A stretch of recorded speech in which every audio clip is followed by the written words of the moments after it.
কি গো, তো বললি মেয়ে জামাইদের তো নিমন্ত্রণ করতে হবে, এই নিয়ে কিছু ভাবলে?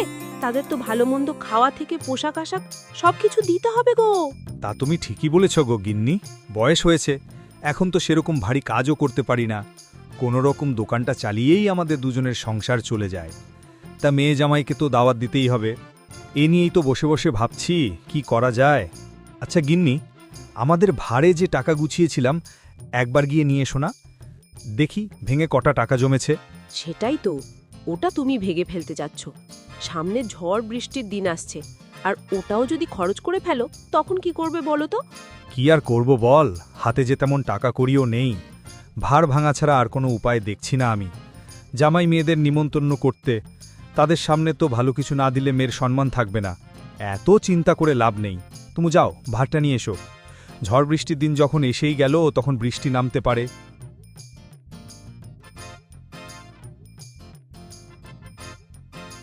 এই নাও তোমার ভার, দেখো কটা টাকা জমেছে। এরপর রমেশবাবু সেই ভার ভেঙে ফেলে, আর কিছু টাকা পায়। এরপর সে টাকাগুলোর কিছু টাকা তার স্ত্রীর কাছে দেয়, আর কিছু টাকা লিখে দেয় বাজার করার জন্য। এরপর রমেশবাবু চলে যায় তার দোকানে। আর সে বিকেলবেলা বাড়িতে ফেরে।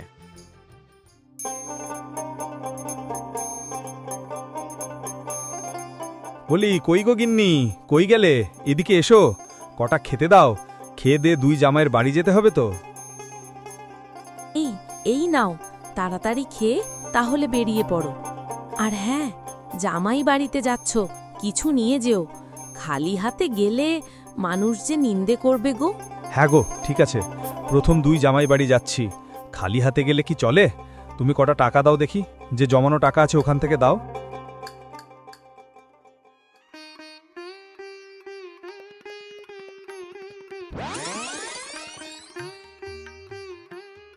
বলি, মুনিয়া এদিকে এসো, আমাকে এক গ্লাস জল দাও তো।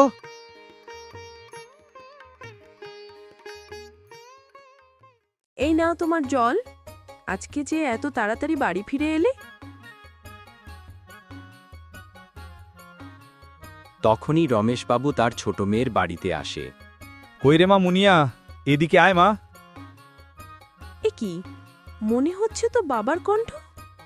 বাবাই এসেছে হয়তো। যাই যাই, এক্ষুনি যাই।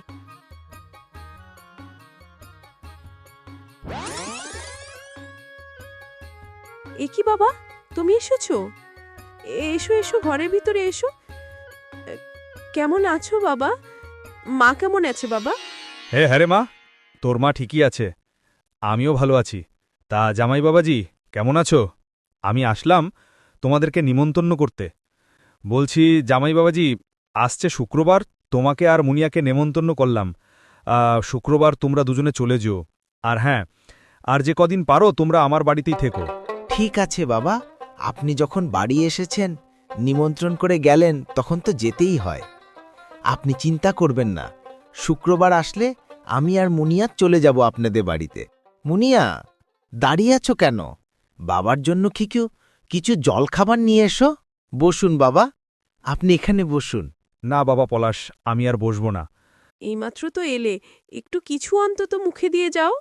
মা, আমার জন্য কিছু আনা লাগবে না, তুই বরং এই নে, তোদের জন্য কিছু মিষ্টি এনেছি। আমাকে যে আবার বড় মেয়ের বাড়িতে যেতে হবে, বড় জামাইকে তো নিমন্ত্রণ করতে হবে নাকি? না রে মা, আকাশের অবস্থা ভালো না, মনে হচ্ছে ভারী বৃষ্টি হবে। বৃষ্টি শুরু হওয়ার আগেই বড় জামাইয়ের বাড়ি থেকে ঘুরে বাড়িতে যেতে হবে। তোর মা যে বাড়িতে একা আছে, ওদিকটা তো আমার চিন্তা করতে হবে রে মা। আমি আর এখন বসছি না, আমি আসি, তোরা ভালো থাকিস। এরপর রমেশবাবু ছোট মেয়ের বাড়ি থেকে রওনা দেয় বড় মেয়ের বাড়িতে যাওয়ার উদ্দেশ্যে।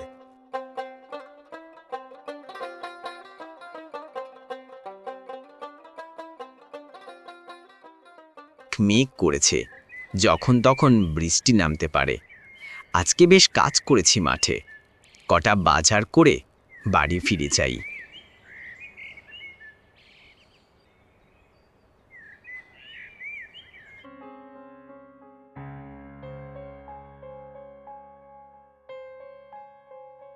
কাজল, কই গেলে? এদিকে এসো। এই দেখো, মাঠ থেকে ফেরার সময় বাজার করেছি, যাও গিয়ে কিছু রান্না চাপাও, বড্ড খিদে পেয়েছে। আসি গো আসি, কই দেখি কি বাজার করেছো? এ কি, আজকেও সেই শাকপাতা কিনে এনেছো? রোজ রোজ শাকপাতা খেতে আর ভালো লাগে না। একটু ভালো মন্দ তো খাওয়ার ইচ্ছে হয় না কি? একটু তো মাছ মাংস কিনতে পারো। বাবা যে আমাকে কি দেখে বিয়ে দিয়েছিল তোমার সাথে কে জানে। যাও গিয়ে হাত মুখ ধুয়ে এসো, আমি রান্না চাপাচ্ছি। হ্যাঁ গো, আমার বাড়িতে এসে তুমি এভাবে সংসার করছো, আমার এটা অনেক বড় পাওয়া। আসলে আমার শ্বশুরমশাই যে কি দেখে আমার সঙ্গে তোমার বিয়েটা দিয়েছিল, শ্বশুরমশাই তার ছোট মেয়ের মতো তোমাকেও ভালো পরিবারে বিয়ে দিতে পারত। শেষমেশ কিনে সে আমায় দেখে তোমাকে বিয়ে দিয়ে তোমার জীবনটা নষ্ট করে দিল। এরা মা কাজল, কি ব্যাপার? আমাকে নিয়ে মনে হচ্ছে কথা হচ্ছে। তা কেমন আছো জামাই বাবা? কেমন আছিস রে মা? বাবা তুমি এসেছো? হ্যাঁ বাবা, ভালো আছি আমরা। তুমি কেমন আছো? আর মায়ের শরীরের কি অবস্থা? আরে মা, আমিও ভালো আছি। তোর মার শরীরও ঠিক আছে। না রে মা, বসবো না। আকাশে দেখেছি কিরকম মেঘ করেছে, যখন তখন ভারী বৃষ্টি হবে। তোর মা ওদিকে বাড়িতে একা আছে, আমাকে যে তাড়াতাড়ি ফিরতে হবে। এ কি বাবা, এই মাত্রই তো এলেন, না বসে চলে যাচ্ছেন? হ্যাঁ বাবা জীবন, তুমি ঠিকই বলেছ। আমি আর বসবো না রে মা, ভালো থাকিস তোরা। আসি তাহলে। ভালোই করেছেন বাবা, নিমন্ত্রণ করতে এসেছেন। কাজল কিছুদিন ধরে বলছিল যে মা বাবাকে অনেক দেখতে ইচ্ছে করছে, আর আমার অনেক দিন কোথাও যাওয়া হয় না, তাই ভাবলাম বেশ কটা দিন ঘুরে আসা যাবে আপনাদের ওখান থেকে।